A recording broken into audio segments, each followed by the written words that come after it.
Yang belakang lagi ganyem Mbak Ibu. Telan dulu dah, telan baru saya salam ya. Biar dijawab. Assalamualaikum warahmatullahi wabarakatuh.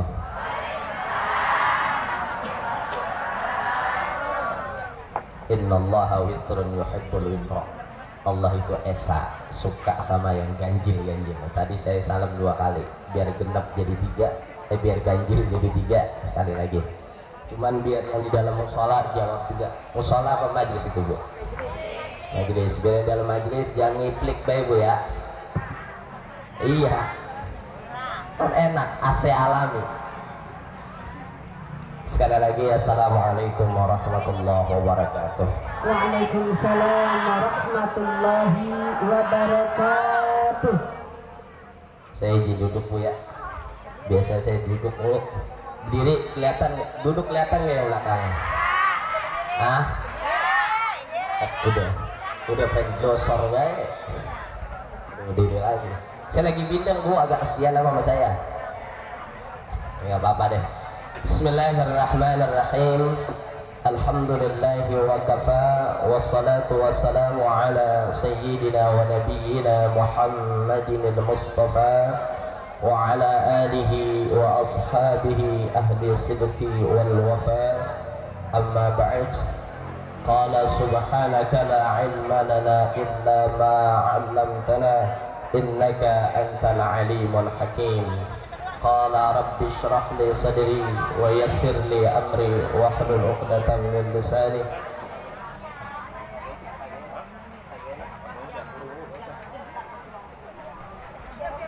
Kelihatan Bu, ini kameranya apa saya munduran? Kelihatan nggak? Kelihatan. Takutnya muka saya sebelah doang, dari badan ke bawah, mukanya kagak. Qala Allah Ta'ala fi muhkamih tanzilihi wa huwa asdaqul qailin. Bismillahirrahmanirrahim. Qul bi fadlillahi wa bi rahmatihi fabidzalika falyafrahu wa huwa khairum mimma yajma'un. Wa qala ta'ala aidan wa ma arsalnaka illa rahmatan lil alamin. وقال حبيبنا ورسولنا محمد صلى الله عليه وآله وسلم يا جابر إن أول شيء خلقه الله تعالى هو نور نبيك من نوره أو كما قال رسول الله صلى الله عليه وسلم. Hadratil kiram wal muhtaram yang sama-sama saya muliakan, yang sama-sama saya hormati, guru kita, guru saya, sebenarnya hitungannya engkong, cuman sanad keilmuannya, karena guru dari guru saya itu sanadnya engkong, Bapak Kiai Haji Matsari Mahbub, dan juga guru saya Bapak Kiai Ahmad Mursyadi, Bapak Kiai Abdul Rahman, dan segenap para asatidz wal asatidah yang lainnya yang mohon maaf saya nggak sebutin nama-namanya, emang saya kagak kenal Bu. Tadi saya minta namanya sama ibu MC-nya, katanya wah udah keselap kemana tahu tulisannya Pak, kagak usah ada di jamaah aja katanya, kayak perjalanan jauh aja sholatnya di jamaah gitu. Nah kita kagak perjalanan jauh, Depok doang pakai di jamaah katanya. Namun insyaallah tidak mengurangi sedikit pun rasa hormat dan ta'zim saya kepada para guru-guru kita semua, karena memang disebutkan innal ulama warathatul anbiya, ulama pewarisnya para nabi. Makanya ada anjuran kita buat ngemuliain ulama, entah itu guru kita ataupun bukan guru kita, tetap mesti muliain dia. Fa innahu ma'indallahil kurama, alasannya karena mereka juga dimuliain nama Allah. Tuh ustaz, ustazah, apalagi kiai, Allah aja ngemuliain dia, masa kita agak ngemuliain gitu. Juga Bapak Ibu hadirin haflah Maulidun Nabi SAW yang insyaallah kita senantiasa memiliki rasa cinta di dalam hati kita kepada Nabi Muhammad SAW sebagai bekal kita untuk bisa iktida dan ittiba sama Nabi. Sebab orang yang ittiba dia yang berhak masuk surga. Iktida itu ngikutin Nabi gitu. Bagaimana duduknya Nabi, minumnya Nabi bagaimana, jangan main tenggak aja minum. Dulu saya punya engkong, punya uang, emang kerjanya macul. Kadang kalau capek kagak pakai gelas lagi tuh, sampai teko-tekonya dia tenggak. Nah itu Nabi kagak begitu. Soalnya Nabi kan agak macul di sana. Masa nenggak teko, agak teko juga di Arab. Tahu deh di Arab adanya apaan. Bapak Ibu yang dirahmati Allah, saya sedikit mungkin 15 menitan nanti ingetin Bu ya, kalau di 15 menit belnya nyalain aja belnya. Biar kayak bocah istirahat, masuk gitu ya. Sedikit tadi saya bawa di mukadimah firman Allah Subhanahu wa taala, qul bi fadlillah, katakan ya Muhammad. Qul ya Muhammad, katakan ya Muhammad, bi fadlillahi, dengan fadlnya Allah, dengan keutamaannya Allah, wa bi rahmatihi, dan dengan rahmatnya Allah. Fabidzalika, karena fadl dan rahmat dari Allah, falyafrahu, maka hendaknya kalian semua berbahagia. Kita disuruh bahagia sama Allah kalau dapat dua, satu dapat fadl, dapat keutamaan, dua dapat rahmat. Nah kata Sayyidina Abdullah bin Abbas, fadl dari Allah itu ala ilmu. Artinya kalau orang dapat ilmu, dia udah belajar, nyantri, hasil nyantrinya, dia punya hafalan, dia punya pemahaman yang didapat dari gurunya, falyafrahu, mesti bahagia tuh orang. Makanya kenapa ustadz itu hidupnya bahagia, sekalipun kita nggak pernah tahu, kadang itu ustadz kagak punya duit, tapi kelihatannya bahagia baik. Karena mau kagak mau tuh ustadz disuruh bahagia sama Tuhan. Satu. Yang kedua, kita disuruh bahagia kalau dapat rahmat dari Allah. Nah kata Sayyidina Abdullah bin Abbas, rahmat yang Allah kasih ke kita itu siapa? Kata beliau, rahmat itu adalah Nabi Muhammad SAW. Beliau tafsirin ayat itu dengan ayat yang lain. Ini disebutnya tafsirul ayah bil ayah, disebut tafsir ma'thur bil ma'thur.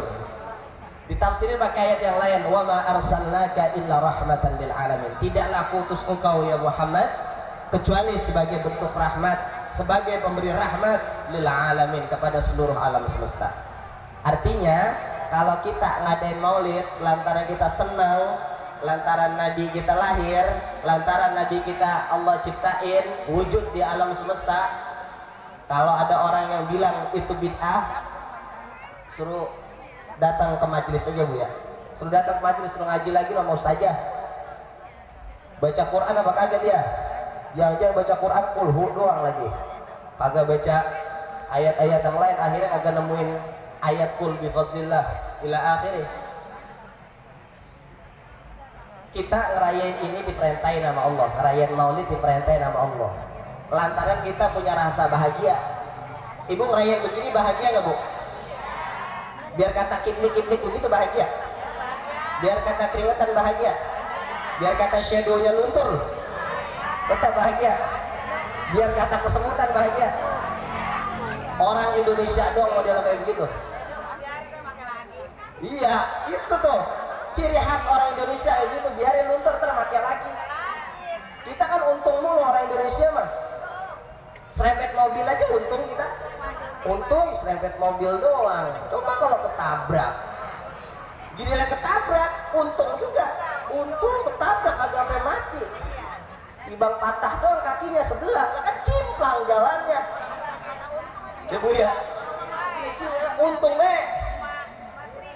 Orang kita begitu bersyukur, makanya banyak hal yang diajarin sama leluhur kita dan itu sejajar, sejalan dengan Islam. Saya kasih cerita, zaman dulu ketika Buddha sama Hindu itu masuk ke negara kita, itu mentah-mentah ditolak sama rakyat Indonesia. Buddha, Hindu itu cuma masuk ke kerajaan. Orang-orang biasa, rakyat biasa, mereka mencil ke atas gunung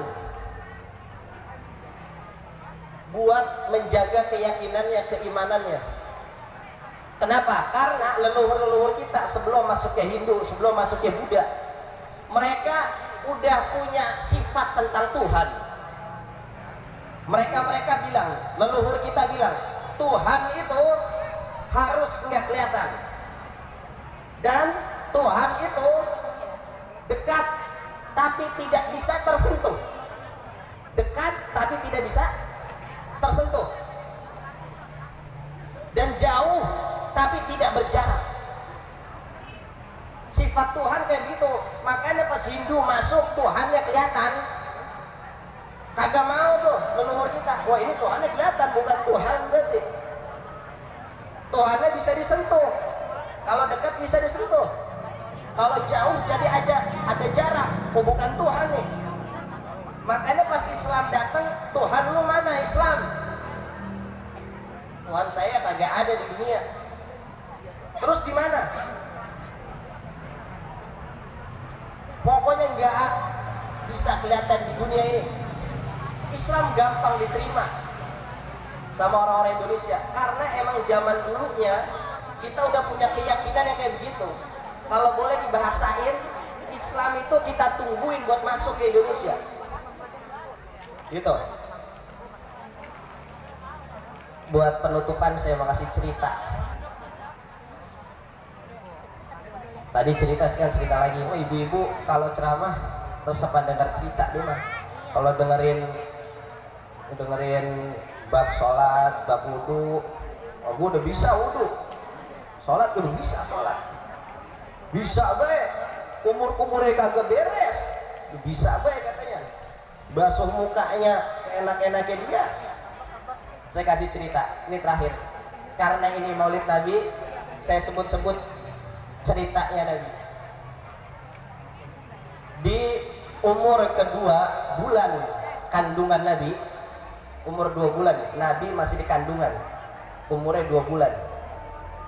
Bapaknya, Sayyidina Abdullah, disuruh sama engkongnya, disuruh buat nyari korma. Kata Sayyidina Abdul Muttalib bilang, ini riwayat ada di kitab Hamis Tafsir Yasin, di Hamis Tafsir Hamamizadah. Sayyidina Abdul Muttalib bilang sama anaknya Abdullah, idhab, pergi lo Abdullah, wah tar kamran, pilih korma-korma, waktu biha min sairil bilad, lu cari itu korma, lu ambil dari seluruh negara. Pas ditanyain sama Abdullah, emang kenapa saya mesti nyari itu korma? Nyari korma-korma terbaik dari seluruh negara. Kata engkongnya, inna zaujataka qad hamalat waladan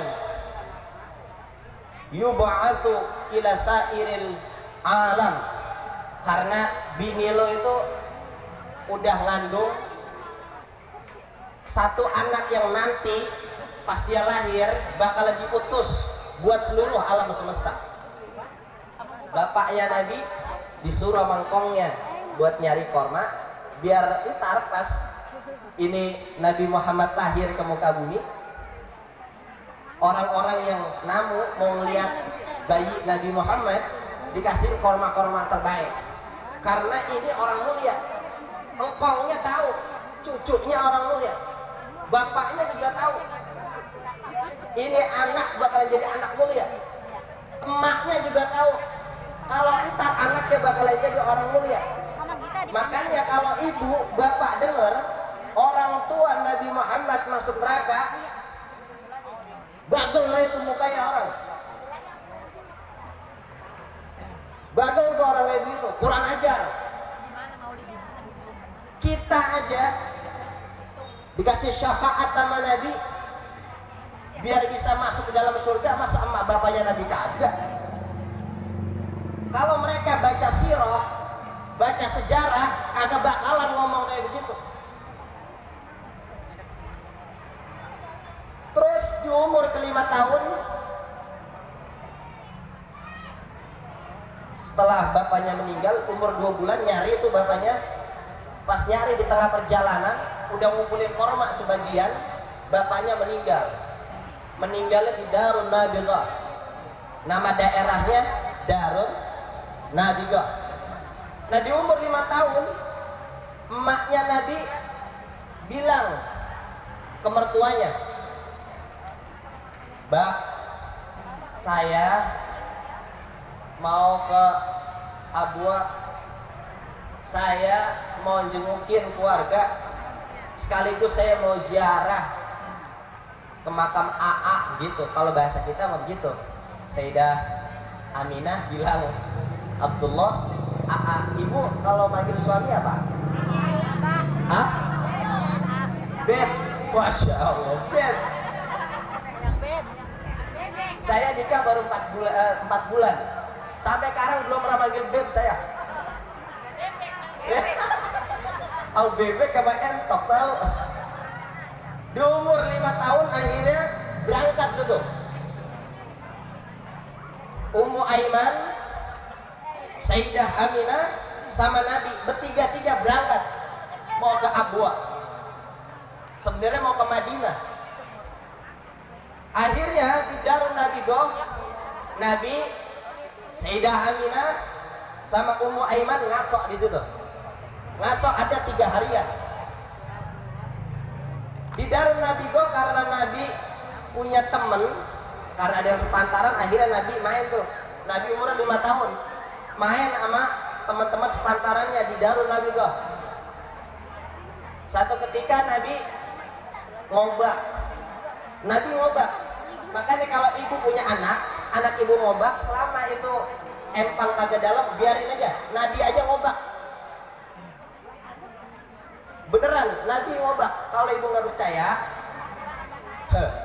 ibu boleh minta bacain dah begitu sama Ustaz, sama Ustazah. Redaksinya ada di Hamis Tafsir Hamamizadah, di Hamisnya di pinggirannya. Pas Nabi ngobak, ada orang Yahudi ngeliat Nabi pas ngobak telanjang badan. Telanjang badan Nabi, umur 5 tahun.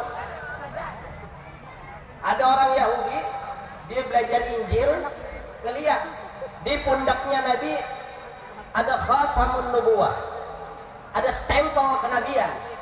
Akhirnya ketahuan ini bocah yang gedenya bakalan jadi nabi nih.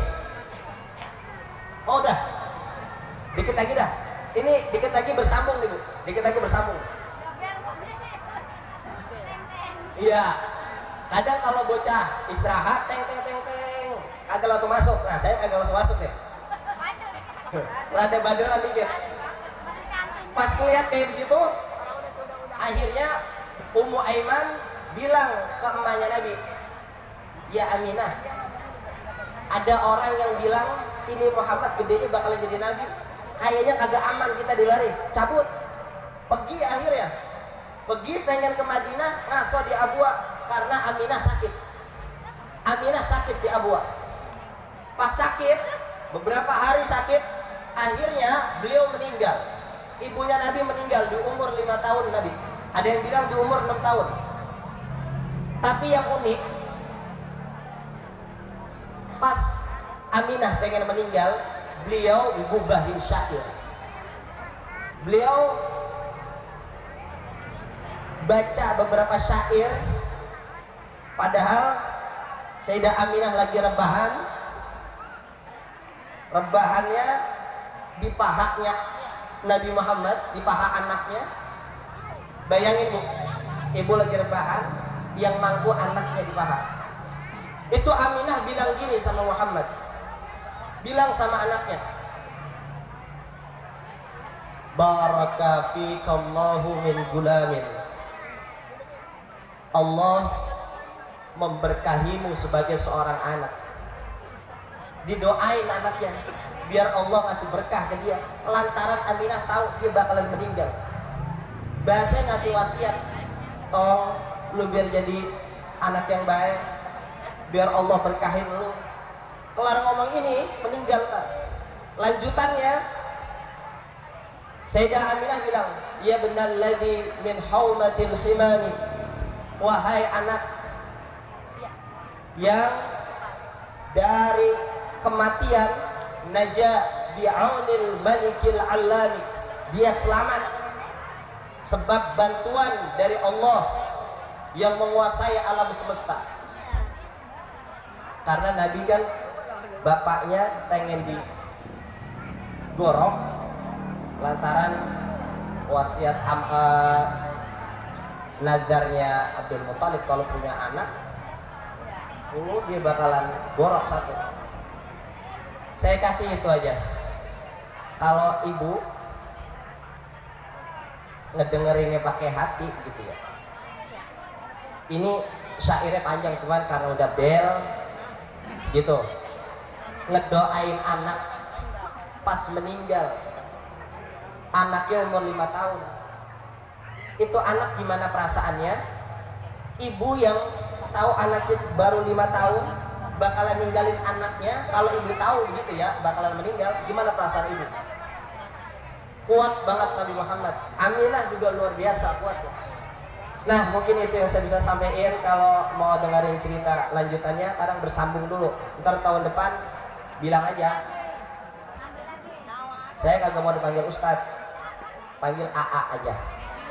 Besok kalau tahun depan pengen dengerin lanjutan ceritanya, telepon aja AA, kemarin lagi A gitu ya. Tapi jangan ibu-ibu yang manggil AA, yang ada mudahan. Kalau ibu-ibu yang manggil AA saya kagak mau. Wallahul muwaffiq ila aqwamit thariq, wallahu a'lam bishawab. Wassalamualaikum warahmatullahi wabarakatuh.